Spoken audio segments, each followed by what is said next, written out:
A horizontal channel shows the price movements during a trading period by connecting 4 points, which means that it needs to have at least 2 lows and 2 highs for the channel to be valid. This type of trend is also referred to as a sideways trend or a price range. These channels are a form of support and resistance where price faces trouble either rising above or falling below the channel. In technical analysis, the top channel trend line will be the potential resistance level, whereas the bottom channel trend line becomes a potential support level. Traders often use the support and resistance level as one of the main variables to consider in making trading decisions.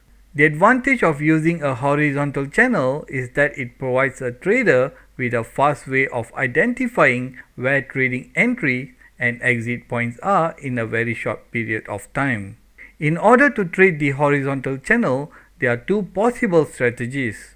The first is to trade within the channel, where traders need to first identify the major trend. For example, during an uptrend, focus on going long at the support level and exit at the resistance level. Similarly, during a downtrend, focus on going short at the resistance level and exit at the support level.